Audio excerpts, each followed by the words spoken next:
Hello there. Welcome to Phil and Ted's Sexy Boomer Show. I'm Ted Bonnet. I'm Phil Proctor, but I have a confession to make, Ted. What's that? I'm not really a boomer. You're silent. I'm a bomber. I'm a war baby. So it's a Phil and Ted's Sexy Bomber Show. Well, we're going to bomb today. We bomb every day, and especially when we're on the air. I'm reading a book on generations right now, and you are the silent generation, which, again, you're going against I told type. you, I sure am. I used to, in French class in New York, conversational French class at grades called Monsieur le Bavard. Means Mr. Talks a lot? Talks a lot. Well, Phil talks a lot. Nice to see you. Phil talks a lot. Oh, yes, I like that. That's the Native American thing. Yes, it's good. Phil It's talks great. a lot. I like it. Welcome It's better than Shadow Stevens. Shadow, who will be back. Shadow will be back. The Shadow knows. And Shadow's name, by the way, before I introduce our guest, means it's an Indian word, which means he who walks in the light. Isn't that wild? That's cool, actually. Shadow, an American Indian word that means he who walks in the light. I hope that people are walking in the light to vote today, because democracy is truly on the ballot this time. Oh, man, sure no is. question about it. This year is on the ballot. And it is a beautiful day to walk in the light. Beautiful day to vote. And to vote for an enlightened politician for a change. We have a full show today. Just to remind people, this is the Sexy Boomer Show. All of our shows are podcasts as well, and you can find them on your favorite podcast platform, and you can go right to our website, too, sexyboomershow.com. We are starting to launch 2 shows a week. That's right, now. because we have a backlog of wonderful interviews and conversations. That's right. With And fascinating people. We're even on YouTube now.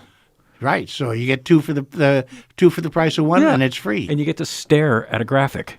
Oh, isn't that special? Listen, if you're on the right drug, that can be a great experience. Well, today, speaking of the right drug, today we have a wonderful guest who named Shelley Herman, and we go back, Shelley, quite a long ways. Speaking of drugs, we go back quite a long ways, and our connection was through the what's the name of it? Fried Out Features. Fried Out Features. Which is a ragtag group of my high school friends from Agora High School. Mm-hmm. And we started making movies back in 1972. And we are still together as a group. We're still creating. We're getting ready to do a documentary. Yeah. And I hope that you'll participate I because certainly will. you were part of our silliness. Yeah, I remember me and my darling late wife, Melinda Peterson, performed with you guys on some radio shows. A running detective show that you had, which was called Buddy Shell, Metaphysical Private Investigator. Right. Perhaps inspired by some work that Firesign had done in the I past. vaguely remember a character named Regnat Kassin. Mm-hmm. Yeah. Yep. You stupid fool. You can't even say his name right. Stop it, Rocky. Nick You're Danger. not the guest today. I'm always the guest. Stop it. Sorry. I'm sorry, Shelley. No, Firesign was definitely our inspiration, and I just had lunch with our high school teacher Jim Gilchrist, Terry Sherino, Jeff White Barb, and even while we were at the restaurant, Jeff saw some food on the table and said, "Eat it raw," and we all went rah rah rah. That's the spirit. Was it more science high? Yeah.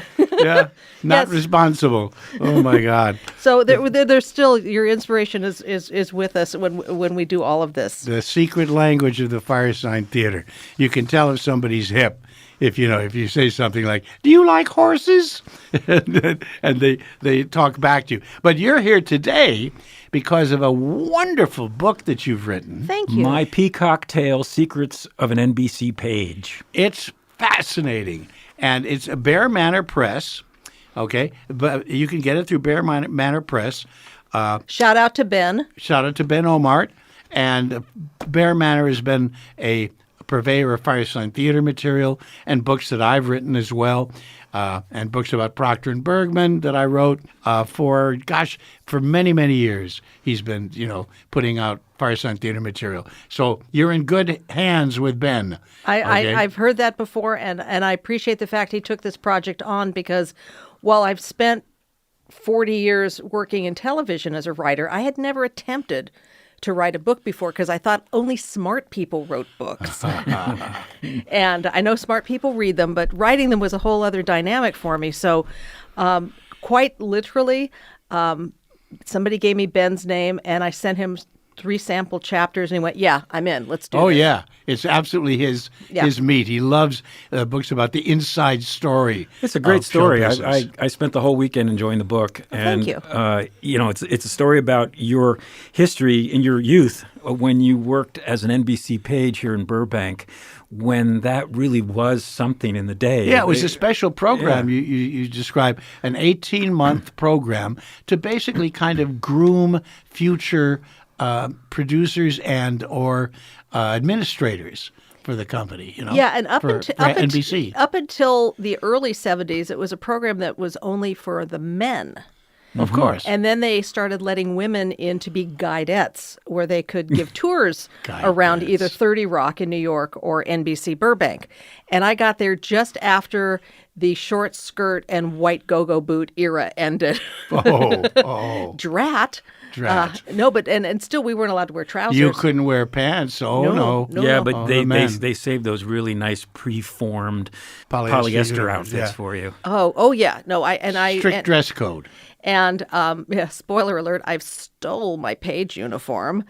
And I am going to be donating it to, here's another bizarre thing I'm involved with. In Rochester, New York, there's a Rochester.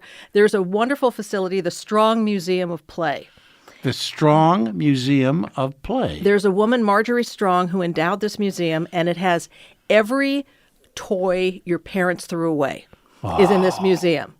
And it is, bring tissue with you. You're going to cry walking through the whole place. Wow. And they have a wonderful Mr. Rogers set up there. They've got Sesame Street. They've just opened it up for video gaming. And in 2 years, it will house the National Archive of Game Show History. Ooh. And there's wives all over the San Fernando Valley who are so happy about this because they're going to get all the crap out of their garages that their husbands have stolen over the years, and it will be housed at this museum. So amongst some other game show memorabilia I have, my Page uniform will be going there. You wrote for game shows. Is that how you got your teeth sharpened in the business? Or I was a student at Cal State Northridge, which was around the time I met Phil. Yeah. Because we used to sneak in at KPFK and watch him and just marvel at what you guys were doing. In this very studio. Yes, you remember seeing Firesign.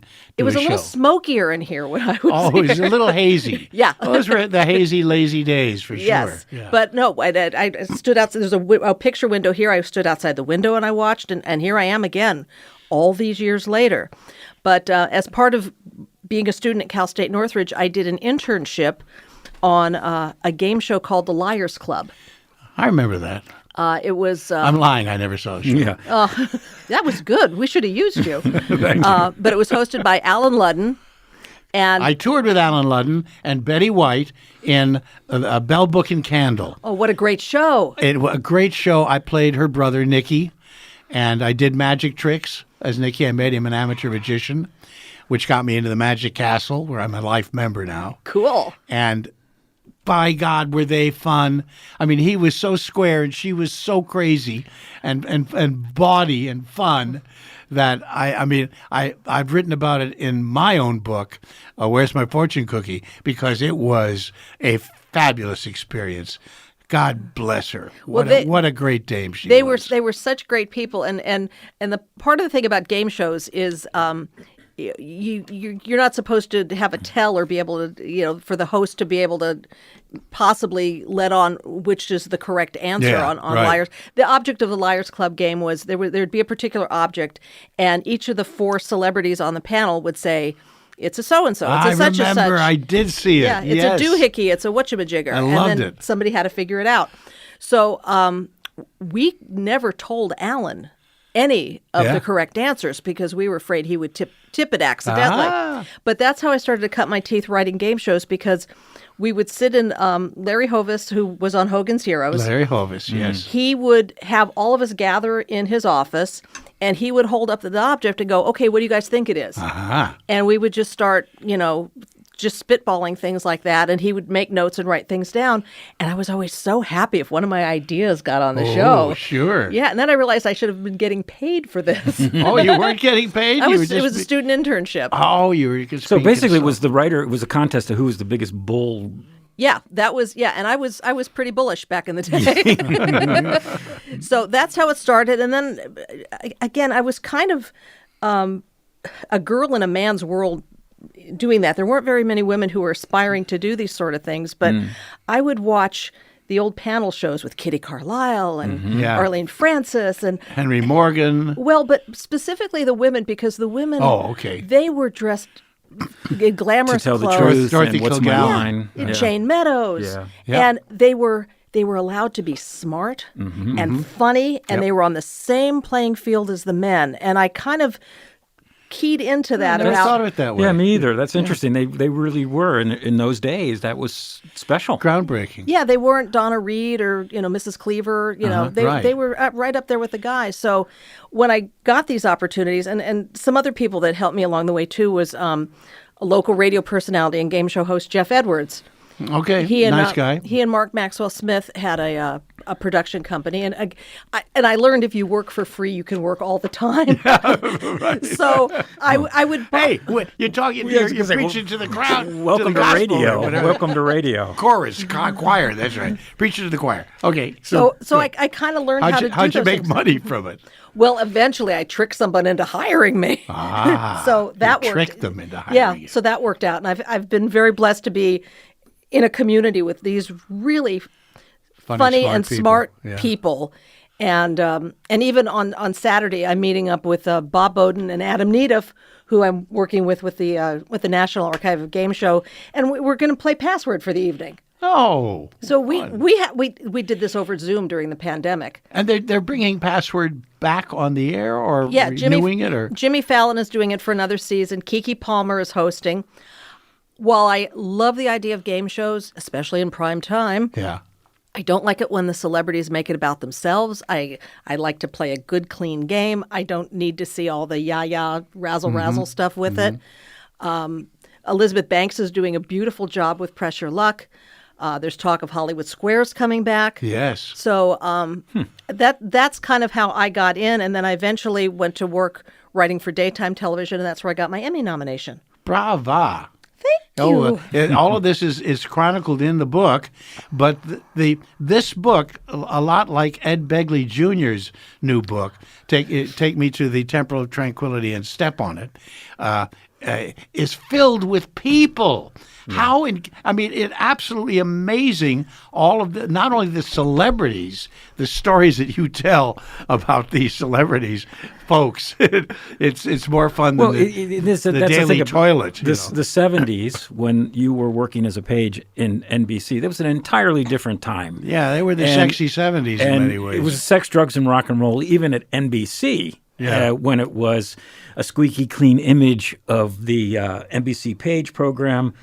And it's interesting about I remember the Pages. I remember coming to see a Carson show, and we were escorted in by a Page. And what did you think when you first walked into the Tonight Show studio? What is the memory that you have of that? It was always, how small it is. It's very small.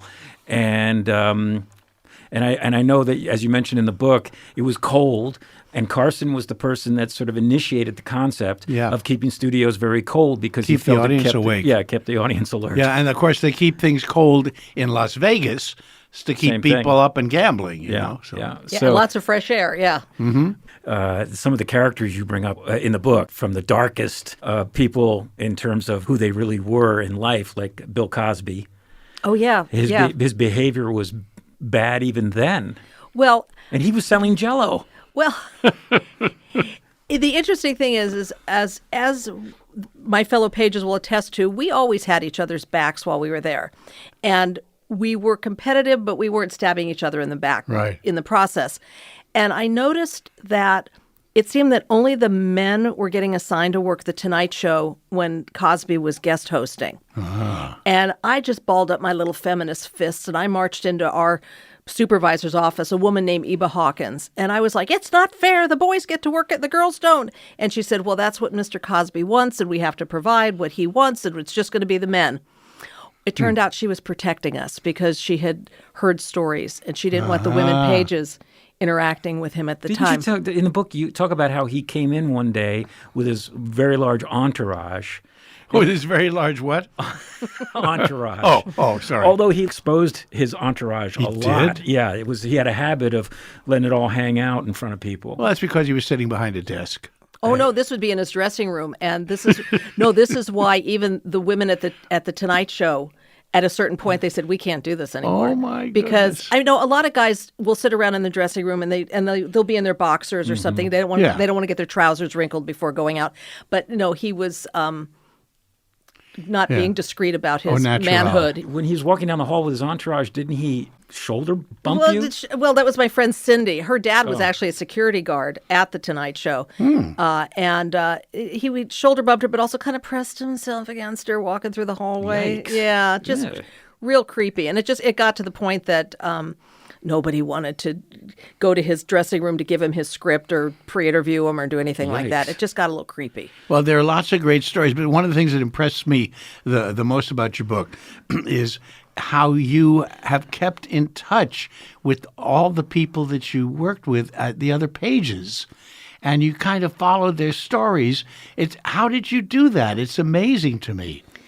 I'm so lucky that I have these friends in my life because I wasn't in a fraternity or a sorority. These people became my showbiz family. I see. And it's one of those things where people say, like, when a show is over, we'll keep in touch. We'll always be friends. And everybody, goes like, They're separate ways, right? But these people, we get together at least once a month to this day. There's about do? 12 of us. We're going to watch the Oscars on this Sunday. Oh boy! We celebrate each other's birthdays together. We've gone to our parents' funerals. But there's a good reason for this. First of all, we should just explain for people who may not understand what a page at NBC was, and how this was considered the most prestigious executive training program you could find at the time, was to be an NBC page. And you were turning a page into a part of NBC. Well, it was an internship. Well, you were paid. You had health care. Well, yeah, it was. You even had a dental program. It was an introduction to the corporation. It was, in fact, as I understand it, if you didn't work your way into the organization above page scale within 18 months, you usually were asked to leave. So it was a meritocracy. It was intended to give young kids a chance to get in and prove themselves early on. Do I have that right? Absolutely. I mean, the program started 90 years ago in New York. 90 years ago? 90 years ago, in 2023. And Rockefeller Plaza in New York. Yeah, Regis Philbin was a page, Hugh Downs, Chuck Barris. Captain Kangaroo. Yeah, we have his friendship in common, by the way. I love We'll Chuck. talk about Chuck. You worked with him when he was in the CIA. You were in the CIA together, right? We can't you're can't fibbing. Talk about that. You're fibbing. It was the FBI. Mine was Interpol. But the program itself still exists. It's still very difficult to get into the page program. What they want you to do now is fill out an application online, send in a 2-minute video, a pint of blood, your firstborn child, and then they will either fly you out here to L.A. or to New York to interview you in person if you're interested in doing the job. So even though people listening may not be in New York or L.A., there's still opportunities to do this. Now, here in L.A., what they have you do is they do like a 3-month rotation of different NBC jobs that you do so that you can kind of get to know your way around things because the tours don't exist out here anymore. But back in New York, and the tours are like $48 to take the tour out of 30 Rock now. Yes. Weren't they free before? Ours was $1.90. Oh, okay. I took the tour in New York when I was a kid. And we went into all the old radio studios where they did War of the Worlds, and they I got, because I was the kid, they gave me the 2-inch videotape sample. Ooh. I remember it was a very impressive tour. It was a very impressive tour. And I don't know why the pages always stood out, but they did. When I came in to see Carson in 77, through a family connection, I got VIP tickets. And I remember the page treated us like we were VIPs, very button up, very sharp. And so I could see that this would result, because you all were in your young 20s, right? Well, we were NBC's ambassadors to the general public. But that's when these wonderful relationships were formed, and I could see lifelong bonds. Oh, yeah. I mean, I knew very little about the Page program. I was... How did you get into it? I slept with a lot of people. No. When I was, It's in the book, Yes, folks. page 34. Who's Jake? I'm not saying. Okay. But I'll say this much. I was trying to pick a name for this man that I was really having a great time with. Yep. And it didn't work out well. No. And I was trying to pick a name that none of my friends would guess. Okay. And I'm watching a State Farm ad. Oh, yeah? Jake from State Farm. So that's how I That's got where the it came name from. That's where I got. And Yeah. and the title of the book I got because I had Jack Hanna on in the background. And he was talking- Hanna-Barbera. I worked with them, too. Yeah, the Smurfs and all kinds of crazy. Well, Jack Hanna had a show that was about wild animals, and he was talking about peacocks. And I'm hearing him talking about the Peacock Tale is exactly. Mm-hmm. And I thought Peacock Tale, TALE. Oh, I never thought of that. And I went on GoDaddy, and I secured the site, and then I went on Instagram and all the different social media, and I locked up the name. So like within 15 minutes, it's like, well, I guess I'm doing this book now. Right. But I first went to like a field trip from school at Agora High School to see the Midnight Special being taped, and that was a late night rock concert show. Yeah. And I saw these people in these ugly polyester uniforms who were getting paid to stand around and listen to rock and roll music. And I thought, well, I had been an usher at the Valley Music Theater in Woodland Hills. I had something for my resume. I could be a page, but little did I know it was a lot more involved with It's that. harder to become a page than it is to get into Harvard. Harvard, that's what they say. Yeah. Still to this day. Really? Yeah, there's about 16,000 applications they receive a So year. you did a formal application. I did a formal application, and then because of a story involving Elvis Presley and a friend of mine who knew somebody who knew somebody who knew somebody, I had a way in. And at the age of 20, on June 21st, 1976, I became an NBC Page. Wow. And she's written a page turner about it, ladies and gentlemen. Now, at the end of this book, in your epilogue, you tell a fascinating story about connecting with people. First of all, at the end of the book, you kind of write a lovely chapter about some things you've learned in life and associating with people and how to get places. And, as you just said, knowing this person or the networking in a very interesting, personal way. All right? You give very good advice. And then you end the book with a remarkable coincidence that connects you to someone in a remarkable way. I'm not going to tell the whole story because I want people to buy the book and read it because it's great. And I am giving you a copy of my book, Where's My Fortune Cookie, which is all about connecting with people in strange and mystical I'm only ways. going to accept this if you sign it. I will. People should know that even though the book is, I kind of think of it as like a cross between Sex and the City and Mad Men, but set in the 70s. and while it's a little bit gossipy, it's also got really good sex in it. Yeah, it does. There's some stuff in here. What's the name of the chapter about Jake? You have to ask. Okay, I'll wait. These pages are stuck together here. Go ahead. I'm sorry. Oh, and also the other dirty one is Side of Fries. That's another Side one. of fries. Yeah. That was a good one. That is a good one. You're listening to Phil and Ted's Sexy Boomer Show, and our guest, Shelley Herman, today. You were an NBC Page. This was an interesting little trivia that the NBC audio chime, doom, doom, doom, that we all grew up with. You mentioned that they are in the key of C, and the musical notes are G, E, and C, which at the time, General Electric Corporation owned NBC. And you write, coincidence? Because I could not verify that was the exact. Oh. But see, when we But gave. that predated GE's ownership, didn't it? But there was something maybe a little Altered? Mystical? Yeah, but there was a reason that it stayed that way. We would lie a lot on the tour. So Yeah? that's why I wanted to You made cushion stuff it. up, right? Yeah, because sometimes NBC Burbank, when I was there, was a working facility. So Yeah. sometimes the stages were open, sometimes they weren't, and we just had an hour to fill. And we would say things like on stage 5, if it was closed, one of the pages came up with saying that we can't go on to stage 5 right now because they've got it filled with water and they're shooting Yeah, sea I hunt. love that. Shooting sea And hunt. sea hunt had been off the air for decades at that point. There's a hill that's just in the south side of the lot, and it borders Warner Brothers and NBC. And we would tell people that's where Julie Andrews twirled at the beginning of Sound of Music, or that was Walton's Mountain. And, Instead of Norway, right? yeah, and people were just Tommy Chasik even said this is a celebrity vending machine. This is where they buy their treats. I mean, it was just, we really had a vamp sometimes. But you also had to be careful. You, in one of the chapters, you point out that people were disciplined and fired for making disparaging comments about, really kind of harmless comments about stars. Talking, for instance, about the star of Wild Wild West. Robert Conrad. Yeah, Robert Conrad, about him being short.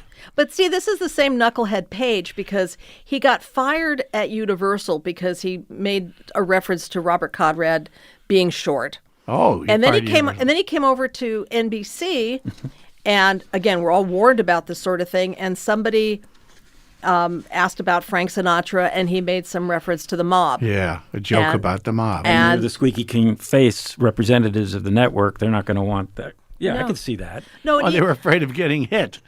but even my friend Lisa, very harmlessly, made a remark. She was working the line at one of the shows outside, and the Today Show crew came up to her from New York, and they said, "Hey, Fred Silverman has just been hired to be the new president. What would you like to say to him?" And she says, "I'd like to tell him we need a raise." Yeah, funny, harmless, good, real. They canned her. Candor. You know, you worked Yeah. with most of the celebrities you worked with were very nice people. The Richard Pryor story is really sweet and very funny about he gave a cigarette case.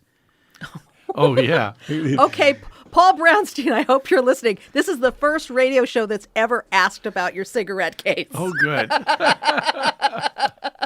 Sometimes celebrities would give you a gift as a page if you were like the page in charge assigned to that show. And he gave Sue, Paul's wife, a gold cigarette case, and we were all smoking back then. Yeah, so sure. it was a lovely gift. And Paul, many years later, was in a limousine with Richard Pryor, and he took out the cigarette case. Right. And he said, "Hey, Richard, do you remember the cigarette case?" And he looked and he goes, "Yeah, I effed her." But the other thing with that, the Richard Pryor fiasco over at NBC could have been so much worse if it hadn't been for his friend Paul Moody, because it was they let out too many tickets to go see the first taping of his variety show, and the people waited for about 8 hours online, and then word came down that Richard only wanted to see the first 3 or 4 rows filled with black people, that it would make him feel more comfortable doing the sketch.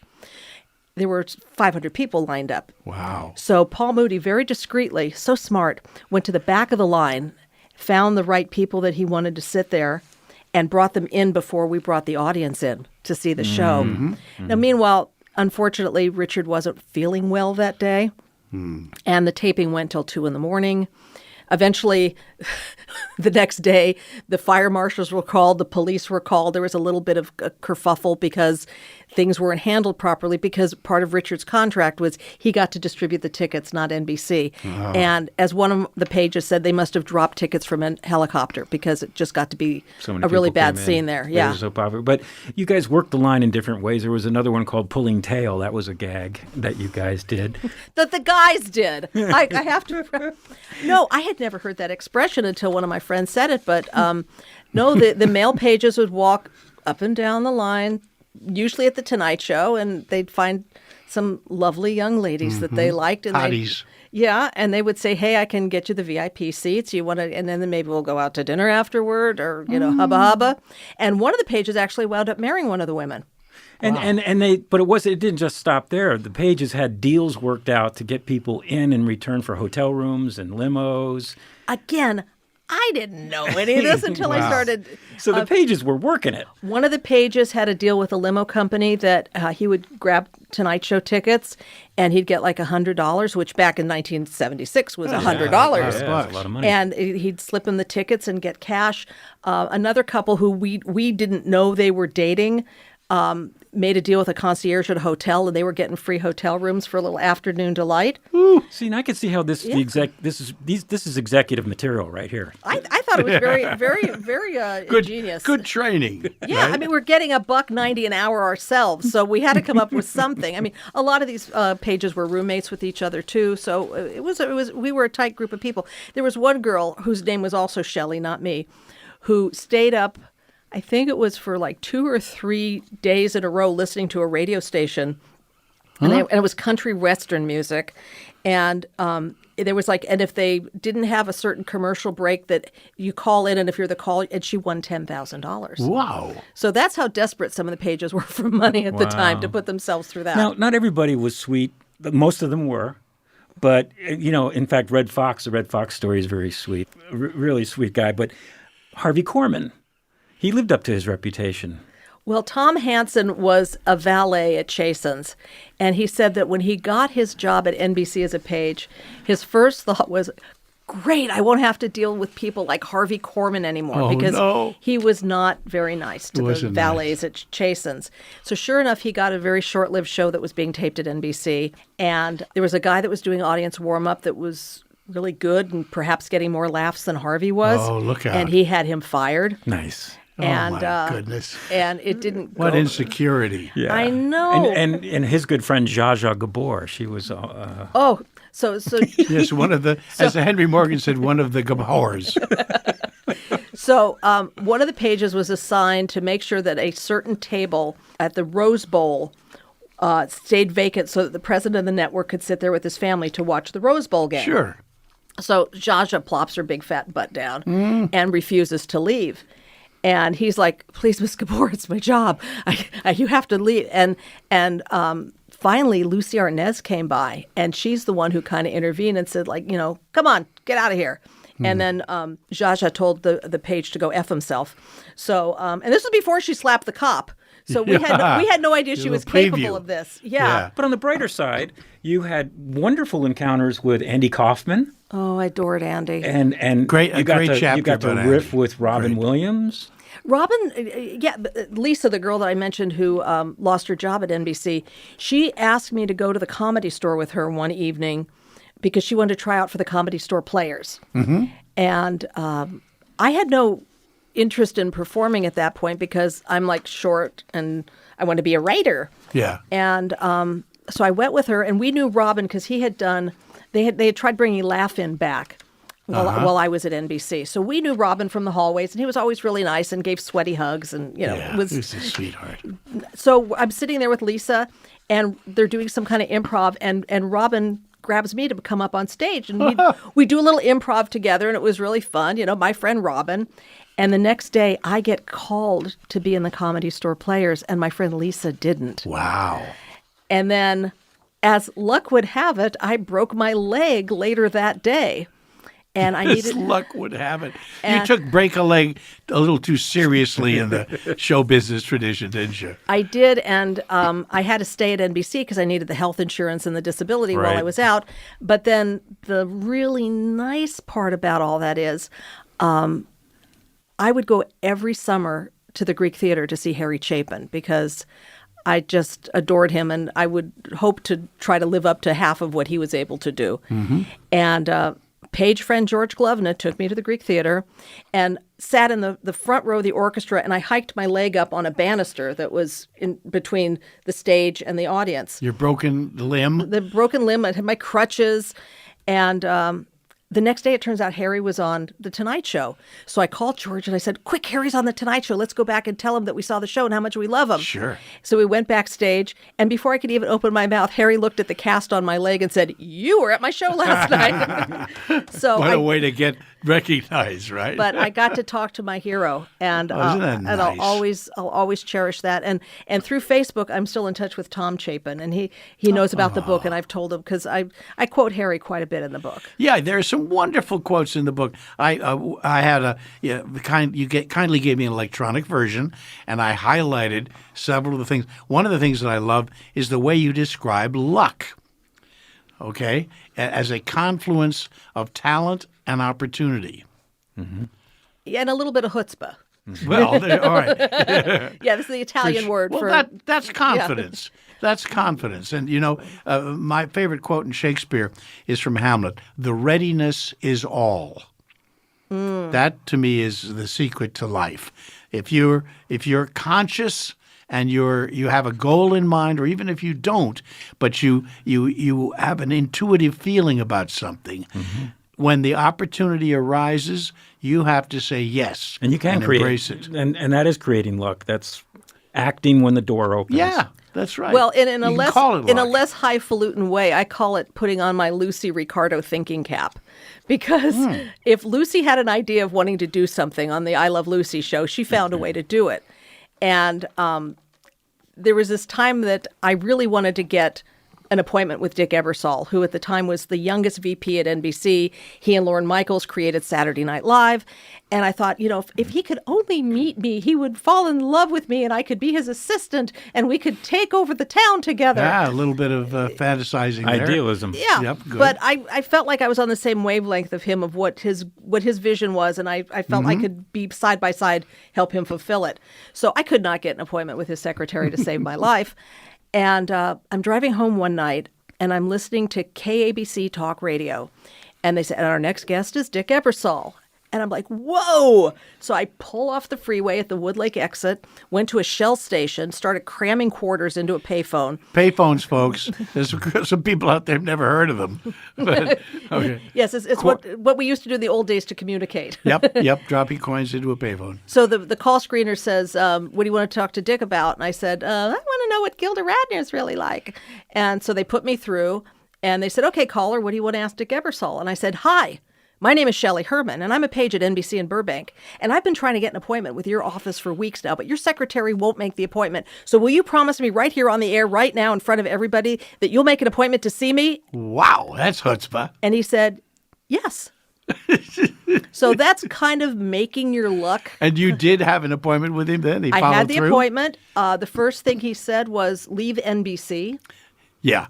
Go somewhere else for your career, right? And then come back with that knowledge, and NBC will value me more. But I had just got there. I wasn't Sure. ready to leave yet. Yeah, wrong That's advice. another example of creating your own luck. Yeah. By putting somebody inadvertently on the spot. I mean, he couldn't say no on the air. He'd come off as a heel. Yeah, but of course, come on wouldn't down. Lucy have Ricardo been proud? Yeah. That happened to me once. I did some plays at the Mark Taper Forum when Gordon Davidson was in control of it, who, by the way, is distantly related to Peter Bergman. And I had done a play called Musica that I won some awards for back in the day by my friend John Guare from Yale. And they were doing like a 25th anniversary gala at the Taper. And I hadn't been invited to do anything in it. And I was driving and I heard Gordon being interviewed at a restaurant in the valley that I was near. And so I drove over and I walked in and said hello on the air. And it was all about, I had this thing called Singing the Penny, this brilliant piece that John Guare wrote as part of this basically anti-Vietnam War piece, Musica. And I came in with a penny, which I found on the ground, and I gave it to Gordon, and I said, singing the penny. And by gosh, he invited me to sing the penny at the gala. Again, because it was just like, opportunity. Let's take advantage of it. I once cornered the number 2 man at ITT in 1975, and he was impressing lower level marketers at this function, and I covered it as a reporter, not telling them what I really wanted to do. And when he was talking about how it's done, I introduced myself as a reporter, and asked him for an interview. And he had no choice but to say yes. Yeah, so I'd go to the headquarters of ITT, go to the top floor. I get threatened by his assistant immediately to take away our radio license if I do anything smart. And I interviewed him, and I asked him if he killed Allende. Chile's Allende. And I read a passage from a book about it, Sovereign State of IT&T. I nearly peed my pants because I was 18. And he looked at me like, really? And he was so taken because when you're young, you get away with stuff like that. And he said, well, I work for a publicly held corporation. We came in there by their invitation. We wired them up. And then this guy comes in and nationalizes. He was ripping us off. He admitted to it. I asked him, did you give the CIA $8 million to overthrow Allende? He didn't deny any of it. He admitted it all. He was indicted 3 years later. Whoa. That's the stuff you do when you're young and you don't know any better. But now Ted is working on an incredible podcast piece about JFK and the assassinations called 12 Murders With Lamar Waldron. Now, is that part of the episode? No, there's so many stories to tell, but that's an entirely different So thing. it's not one of the 12 murders. Okay. No, but you'll hear more about it as we go. Shelley Herman. Have you been to the book depository? Yes, I have. Isn't it weird? Yeah, I got sick. I had to leave the town Yeah. early. It just made me... Well, when you get up there on the grassy knoll and you look at how close everything was, it makes perfect sense as to what actually happened. Well, and when you go up to the book depository, and it's that shot that we've all seen in those black and white and seeing the Zapruder film. Yeah, it is. I'm getting goosebumps even thinking about it. It's not a pleasant place to go. No. But speaking of which, we're talking to Shelley Herman, author Don't of call my her a Peacock witch. Tale. I'm not. I've been called worse. Yeah, I'll bet. There's a couple of stories.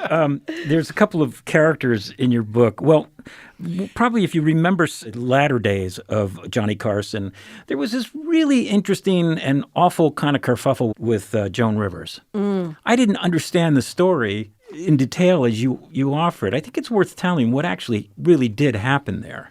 Well, the information I got about this was from a woman by the name of Dorothy Melvin, who was Joan's manager / assistant during all of this. She's now living in Israel. And it's the first time I learned how to use WhatsApp on the phone so I could talk to her for hours at a time without costing a dime. Right. And there was a guy who was a very well-liked executive at NBC named Jay Michaels. And to this day, if you say his name, people throw their head back and laugh because those who knew him loved him. They still love him.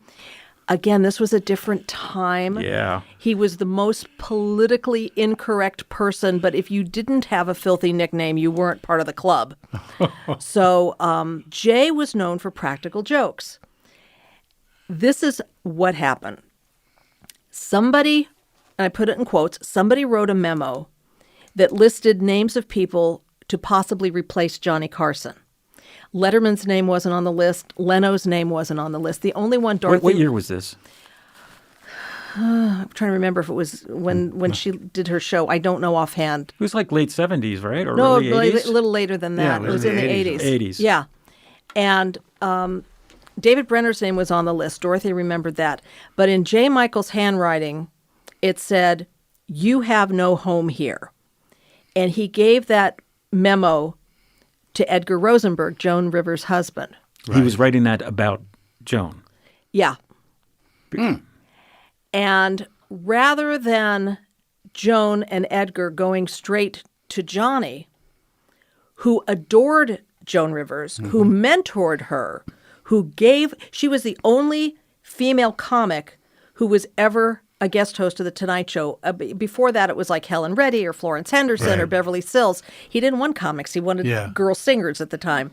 So he really pushed for Joan. Now, keep in mind at the time, too, that this was going on, Joan was starting to do very caustic humor. It wasn't Heidi Abramowitz. It was Elizabeth Taylor jokes. Yep. And Fat jokes. Yeah, I and remember. it was getting kind of mean. And Peter LaSalle, who was one of the producers of The Tonight Show, was even at that point saying to Joan, listen, Monday nights, can you tone it down a little bit? This isn't the same crowd we're used to drawing for The Tonight Show. Family crowd. But Joan was doing well, and she wanted to keep the momentum going. So when she got this memo, she decided, that's it, I'm done. F all of them, I'm out of here. So she cut a deal with Barry Diller to go to Fox to do a late night talk show there. Right. Without telling anybody. Well, except it's a small town. Yeah. And word gets out. And Joan had even tried to recruit Peter LaSalle to come with her. To produce. And he said, Joan, you're making a huge mistake. Now, Don't he was a do producer this. on Tonight? Well, one of the producers of The Tonight Show, Fred DeCordova and Peter LaSalle were the big guys over there. So Dorothy was in the room when Joan tried to call Johnny to tell her what was going on, and Johnny picked up the phone and then just hung it up and didn't speak to Joan. ever again. ever again, So because he was so hurt. So she could have potentially avoided that had. So are you saying that J. Michael's note on that memo? Somehow that note made it seem credible, and that Peter LaSalle has always said, if any memo came from anywhere, it would have had to come through me. Right. And that was not an official NBC memo. Somebody had played a prank on, Wow. and there was no reason to think that Johnny needed, that there needed to be a list for that, He had because to be- Johnny was nowhere near retirement at that point. That's right. That's right. And sadly, all of that just led eventually to, there was only 7 months that her talk show lasted. It started what became known as the late night booking wars, that if you were going to do Joan Rivers' show, you couldn't do Johnny's show, Right. and vice versa. And then it started to get to be like, well, if you're going to do this person as a guest, like on Joan's show, if you're going to get this A-lister, then you've got to take 3 or 4 of these B-listers also. And that started a whole different dynamic on how to cast these late night talk shows with guests. And this is back when there were 3. It was a 3-network universe, and this really was consequential. I mean, Yeah. there Oh, were yeah. huge It changed audience. the I mean, whole what was the landscape. average audience for the Tonight Show? Like 15 million people? Oh, yeah. And again, depending on the guest host, if it was, George Carlin or Richard Dawson or McLean Stevenson, it would be different numbers. There's some great stories Yeah, about McLean McLean Stevenson Stevenson. in that book. Now Oh that you my bring him up. God! Oh, I felt like the duck just dropped. I said the secret Oh word. yeah. Oh. Oh, by the way, I used to hang out with Joan when she was just starting her career in the Village in New York. We loved her, me and whoever my friends were back in the mid '60s, and we used to follow her from club to club, and then hang out with her afterwards. And she was just funny as hell, and she was a female comedian, which at that time was also. But that's so sad amazing. to hear that that's what it was a misunderstanding, essentially. It was, but it was also kind of narcissism. It was, She should have just gone to one of the producers. or gone to Johnny, who loved her. Right, Yeah, and say, what's this? that's I'm right. hurt. Yeah, because Johnny owned the show at that point, and he's the one who made the contract with Joan Right. to be on the show. Yep, she should have gone right. Oh, to he should have just gone to. Yeah, that was a huge mistake. Yeah. But again, how did you track down all these stories? Was this when you started to write this book? Was this what you thought the form of the book would be? I got to talk to the other pages and find out what happened to them that I may not know. I mean, how did you dig up all this dirt and make it so entertaining? As I mentioned, there's a core group of us. There's You're about still 12 meeting. of us. Yeah. And then- you met regularly, And then when COVID hit, we were meeting on Zoom. And then we realized, as we were telling each other the same stories over and over again, we realized we could start reaching out to our friends who weren't living in California anymore. aha. So we have people in Florida. Expanded the and scope of your South Carolina. inquiries. And then more and more people, and so on and so on. They just kept piling on with their different stories. Well, listen, folks, if you want to get some of these wonderful stories, Yeah, 'cause you gotta for read it just to yourself, hear you the got to McLean's. read this great book. It's My Peacock Tale: Secrets of an NBC Page. It's got a great picture of Shelley as a page with Johnny Carson. What a happy picture of Johnny Carson that is. Isn't that great? And his signature is on the front of that. Yep. And not only is there's lots of good pictures inside the book. Yes, there there's are. that wonderful letter from Gilda Radner that's in the book. Oh, great! Yeah, the Gilda Great Radner Gil- story is yeah.